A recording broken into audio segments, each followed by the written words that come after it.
Diploma pharmacy second year. आज बात करने वाले अपन कम्युनिटी फार्मेसी प्रैक्टिस में होता क्या है। इसमें अपन पॉइंट्स कवर करेंगे, इसकी डेफिनेशंस क्या होती है, history and development of community pharmacy क्या रहा था, उसके बाद में नॉर्मल जो डेवलपमेंट ऑफ कम्युनिटी फार्मेसी क्यों बनाएगी। तो आप में से आपको पता है कम्युनिटी फार्मेसी को रिटेल फार्मेसी भी कहा जाता है, क्योंकि इसमें क्या है कि पब्लिक एक्सेस होता है मेडिकेशंस का, जो कि अपन गाइड करते हैं पेशेंट्स को दवा कैसे लेनी होती है। पुराने समय में मतलब फार्मासिस्ट को केमिस्ट भी कहा जा सकता था। अभी आप दवा के दुकान के बाहर देखोगे, अभी भी रूल चल रहा है, ड्रगिस्ट एंड केमिस्ट लिखना पड़ता है। जब आप नए मेडिकल का लाइसेंस लेते हैं तो उस टाइम आपको ड्रगिस्ट एंड केमिस्ट लिखना बहुत ज़रूरी होता है। तो हेल्थ केयर फैसिलिटी जो रिस्पॉन्सिबल रहती है फार्मास्यूटिकल सर्विस प्रोवाइड करने के लिए, उसको कम्युनिटी ग्रुप और रीजन्स कहते हैं। कम्युनिटी फार्मेसी जो टर्म है उसका प्रोविज़न था pharmaceutical care by the pharmacist in pharmacy primary health care settings. Primary health care settings में फार्मासिस्ट क्या करेगा, आपकी दवा को मैनेज करेगा, उसको लोगों तक पहुंचाएगा। इसी का मेन उद्देश्य कम्युनिटी फार्मेसी बनाने का था। Community pharmacy is a diverse dynamic and constantly changing practice environment comprising of several different practice settings and offering many opportunity for pharmacy practitioners। ये क्या है कि फार्मेसी प्रैक्टिशनर्स के लिए बहुत सारी अपॉर्चुनिटीज़ लेकर के आया है, डाइवर्सिफाई है, डायनेमिक है। इसके सारे जो चेंजेस हैं फार्मेसी प्रैक्टिस के, तो इसका उद्देश्य था कि लोगों तक, आम जन तक दवा को पहुंचाना, दवा से जो फ़ायदा होगा वो भी बताना और दवा से जो नुकसान होगा वो भी बताना। तो मेजर फार्मेसी प्रैक्टिस एरिया में क्या है कि मेडिकेशन और अदर हेल्थ केयर नीड्स को उसको फुलफिल करना। हमारे देश में मतलब है ना, दवा स्टोर्स से, इनको मुख्यतः दवा स्टोर्स के नाम से जाना जाता है, मेडिकल स्टोर्स के नाम से जाना जाता है, केमिस्ट, फार्मासिस्ट, ड्रगिस्ट, फार्मेसी, इन सब के नाम से जाना जाता है। फार्मेसी क्या है कि हेल्थ प्रोफेशन है जिसका क्या है कि health science with the chemical science, जो क्या करता है, charge with ensuring the safe and effective use of medications. ये श्योर करता है कि भाई आपकी मेडिकेशन से उसका सेफ और इफ़ेक्टिव यूज़ आए। कम्युनिटी फार्मेसी जो है pharmacy that deals directly with the people in the local area. It has responsible for including compounding, counselling, checking, dispensing of prescription drug to the patients with care, accuracy and legality. तुम्हें पता है ना, जब तुम्हारे पास में कोई patient आता है तो वो क्या, एक पर्चा लेकर के आएगा। आप क्या करोगे, उस पर्चे को फर्स्ट, अगर आप फार्मासिस्ट है, आपकी फार्मेसी की दुकान है, तो आप उस पर्चे को पढ़ोगे। पढ़ने के बाद में क्या करोगे, उस दवा को डिस्पेंस करोगे, ढूंढोगे ना आपकी फार्मेसी में है कि नहीं है। उसके बाद में दवा ढूंढने के बाद में उसमें लिखा होता है ACBD, कब लेनी है कब नहीं लेनी। तो आप उस पेशेंट को समझाओगे, काउंसलिंग करोगे कि भाई ये दवा पानी के साथ लेनी है, दूध के साथ लेनी है, भूखे पेट लेनी है। तो ये ना आप फिर उसके बाद में चेक करोगे कि भाई दवा सही से दी है कि नहीं है। तो ये सारा आपके कम्युनिटी फार्मेसी में आता है और इसको कम्युनिटी एंड हेल्थ से लिंक किया गया है। कम्युनिटी है, कम्युनिटी फार्मेसी आ गई और हेल्थ, ये तीनों इनका लिंकेज रहता है, क्योंकि फार्मासिस्ट एक इम्पोर्टेंट कड़ी होता है हेल्थ केयर सिस्टम्स की। अब बात करेंगे रोल ऑफ कम्युनिटी फार्मासिस्ट का क्या रोल रहता है। तो कम्युनिटी फार्मासिस्ट क्या करेगा, मेडिकेशन प्रोवाइड करेगा पेशेंट्स को उनके प्रेस्क्रिप्शंस के अनुसार, जो उनके डॉक्टर्स ने उनको प्रेस्क्राइब करी है। तो role of pharmacist involve greatly, काफ़ी ज़्यादा इंपॉर्टेंट रोल रहता है। जो क्या करता है, फर्स्ट तो आपकी प्रोसेसिंग प्रिपरेशंस करेगा, चेकिंग द मतलब प्रेस्क्रिप्शन चेक करेगा कि डॉक्टर ने जो मेडिकेशन कौन सी लिखी है, उसके बाद में आपकी फार्मेसी में अवेलेबल है तुरंत निकालेगा। उसके बाद में पेशेंट्स के साथ में वो चेक करेगा कि कोई ड्रग इंटरेक्शन मतलब कि किसी ड्रग्स का साथ में कोई ज़्यादा इफेक्ट तो प्रोड्यूस नहीं करेगी। इस तरह की ड्रग्स को वो है ना पेशेंट को सजेस्ट करेगा कि टाइम कंज्यूमिंग या टाइम ड्यूरेशन के बीच में लेना रहेगा। फिर मेडिकेशन डिस्पेंस करेगा, मेडिकेशन सही से अप्रोप्रिएट मेडिकेशन लेबलिंग चेक करेगा और उसके जो इंस्ट्रक्शन है पेशेंट्स को पूरा बताएगा। उसके बाद में disposing of medication, taking unneeded medication from patients and disposing them. मतलब जब पेशेंट्स क्या है कि उनको जो ज़रूरत नहीं है वो पेशेंट उनसे ले लेगा। जब उनको सही हो जाते हैं तो मेडिकेशन उनके पास पड़ी रहती है, तो वो मेडिकेशन ले करके और उनको प्रॉपरली डिस्कार्ड करेगा, पेशेंट को एडवाइस करेगा और हाँ, लाइफ स्टाइल को प्रमोट करेगा। लाइक हेल्थ केयर चॉइस में लाइक कब खाना है, क्या न्यूट्रिशंस लेने हैं, कौन सी एक्सरसाइज करनी है, all of this things are suggested by the health care pharmacist. तो कम्युनिटी फार्मासिस्ट का बहुत ही बड़ा रोल रहता है।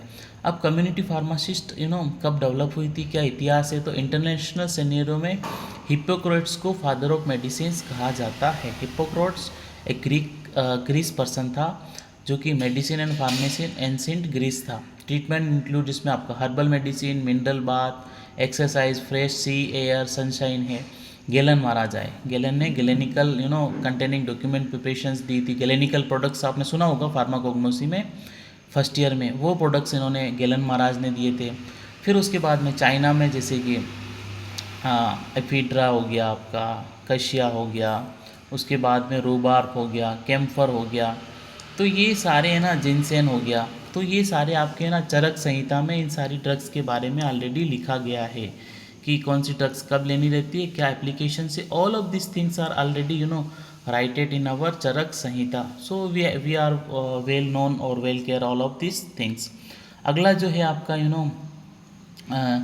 जो अगला आएगा 1617 में लंदन एपोथिकेरीज ग्रोसीज में रॉयल करेक्टर इंक्लूड हुआ था। 1700 1800 सेंचुरी में two of the eminent pharmacist contribute किए थे, जिसमें फ्रेडरिक सटलर था, जॉन्स बर्नर था। ठीक है, तो ये all of this things are very very important.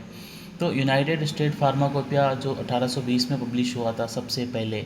World health organisation ने क्या है कि first international pharmacopoeia Geneva Switzerland में 1951 में पब्लिश किया था। वही चीज़ अपन भारत सिनेरियो में देखते हैं तो रिकॉर्ड्स ऑफ हिंदू मेडिसिन, मतलब भारत के जो हिंदू संप्रदाय है या हिंदू सभ्यता है, वहाँ पे मेडिसिन का बहुत ज़्यादा नॉलेज था, सब लोग मेडिसिन से अवेयर थे, जिसमें आपका अथर्ववेद और आयुर्वेद, जो कि पूरे विश्व को उन्होंने मेडिसिन का ट्रीटमेंट के बारे में बताया है। ठीक है, तो आयुर्वेदिक प्रैक्टिशनर्स क्या करते थे, आपको पता है कि भाई चरक थे, सुश्रुत थे, चरक ने चरक संहिता लिखी, सुश्रुत ने सुश्रुत संहिता लिखी। तो उनको इनको बाद में 1800 सदी में ब्रिटिश ने इनको एलोपैथिक में भी मान्यता दी थी। और भारत का फर्स्ट मेडिकल कॉलेज कौन सा था, 1835 में ही मद्रास में इस्टाब्लिश हो गया था, जो बाद में धीरे धीरे स्टूडेंट के द्वारा 1870 में ट्रीटिंग पेशेंट्स को ड्रग्स के साथ में ट्रीटमेंट शुरू किया। और फर्स्ट फार्मेसी कॉलेज एशिया में जो शुरू हुआ था गोवा में हुआ था 1842 में। पुर्तगालियों ने इसको शुरू किया था, उसका नाम था स्कोला मीडिया डी गोवा। करंटली इसको गोवा कॉलेज ऑफ फार्मेसी के नाम से जाना जाता है। You can see like this is the important structures. यहाँ से एक छोटा मोटा क्वेश्चन पुटअप होने के चांसेस बनते हैं। तो modern medical system in India में क्या था कि European chemist and druggist started appearing in India in early 19th century to cater the need of modern drug supply. Europe से भारत में दवा आती थी, ठीक है, तो भारत में वो लोग पूर्ति करते थे 19वीं सदी में। उसके बाद में क्या था कि वहाँ उन्होंने गैप एंटर किया था कि non qualified person compounding dispensing create कर रहा है। तो उन्होंने फिर क्या है कि ड्रग इंक्वायरी कमेटी बनाई थी 1930 में। वो क्या चेक करती थी कि भाई क्वालिफाइड पर्सन ही आपकी दवा को बनाएगा। फिर उसके बाद में धीरे धीरे भारत सरकार ने भी इसमें रोल आना शुरू हुआ, कमेटी प्रपोज हुई और उन्होंने क्या है कि इंडियन फार्माकोपिया बनाने का सलाह दी। तो ड्रग एक्ट 1940 बना। उसके बाद में 1962 में इसमें थोड़ा सुधार किया गया और ड्रग एंड कॉस्मेटिक एक्ट 1940 इसको कंसीडर किया गया था। तो इसमें है ना scope of act further extended to cover the traditional system of medicine, Ayurveda और यूनानी के नाम से जाना जाता है। ड्रग रूल 1945 में उसको रीनेम किया था ड्रग एंड कॉस्मेटिक एक्ट 1945, ठीक है, जो कि 1947 से लागू हो गया था। अब फार्मेसी एजुकेशन की डेवलपमेंट कहाँ हुई थी, तो महादेवलाल श्रॉफ, प्रोफेसर महादेवलाल श्रॉफ ने बनारस हिंदू यूनिवर्सिटी में 1932 में फार्मेसी एजुकेशन शुरू कर दी थी। बनारस हिंदू यूनिवर्सिटी में 1937 में मतलब BHU ने 3 साल का B.Pharm कोर्स लॉन्च किया था और 1940 में master of pharmacy research degree started कर दी थी BHU ने, बनारस हिंदू यूनिवर्सिटी ने। 1943 में कमेटी अपॉइंट करी गई थी। उस कमेटी ने क्या किया था, Indian government under the chairmanship of sir Joseph बोरे के चेयरमैनशिप में कमेटी अपॉइंटेड करी गई थी कि भैया ना जो टीयर सिस्टम है फार्मेसी एजुकेशन को कैसे इम्प्लीमेंट करना है। और उसी में फार्मास्यूटिकल साइंस में BHU ने ही 1945 में PhD प्रोग्राम्स भी लॉन्च किया था। उसके बाद में 1948 में फार्मेसी एक्ट जो लागू किया गया था फार्मेसी एजुकेशन के लिए, तो PCI the central council made the first education regulation 1953 जो बनाया था, उसमें डिप्लोमा फार्मेसी स्टैंडर्ड एजुकेशन के लिए रजिस्टर्ड फार्मासिस्ट जो 1953 में PCI का थोड़ा थोड़ा मिलना जुलना चालू हुआ। तो ड्यूरिंग 1980 से 90 के बीच में drug misuse, poor outcome of therapy, ADR, economic losses, antibiotic resistance, इन सब चीज़ों को फार्मासिस्ट को बताया गया। ये सारी चीज़ें इस चैप्टर में इनरोल करी गई। उसके बाद भी काफ़ी कमेटीज़ आई थी, तो उसमें देखो कुछ इंपॉर्टेंट चीज़ें वो मैं अभी बता देता हूँ। Indian pharmacopoeia commission, Indian pharmacopoeia क्या है कि भारत की मेडिसिन की किताब है, जिसको अपन गीता बाइबल बोलते हैं, वैसे ही आपका इंडियन फार्माकोपिया है जो पूरे विश्व को मेडिसिन का नॉर्मल देता है। भारत में सारी दवा गोलियाँ इसी नॉर्म्स में इसी किताब को फॉलो करते हुए ही बनाई जाती है। तो फर्स्ट एडिशन 1955 में हुआ था और सप्लीमेंट उसका 1960 में आया था। सेकंड एडिशन 1966 में बना था और सप्लीमेंट 1975 में।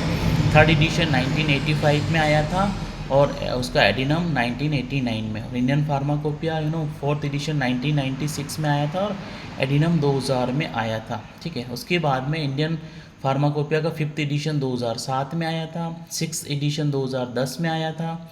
ठीक है, और सेवन्थ एडिशन 2014 में आया था और एट्थ एडिशन 2018 में आया है और नाइन्थ एडिशन, अभी जो नाइन्थ एडिशन चल रहा है 2022 में आया था। तो 1980 में you can see like this kind of books you will be see in your colleges. उसके बाद में बात करेंगे तो 1980 में भारत में 11 यूनिवर्सिटी थे, 26 कॉलेज थे जिनमें B.Pharm और M.Pharm की शिक्षा दी जाती थी।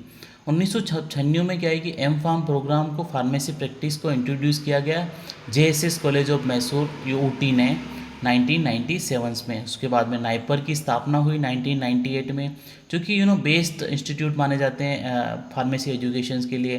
तो 7 national institute of pharmaceutical education NIPER 7 बनाए गए जो M.Pharm की शिक्षा और M.Pharm MS की डिग्री प्रदान करते हैं फार्मेसी संकाय वालों को।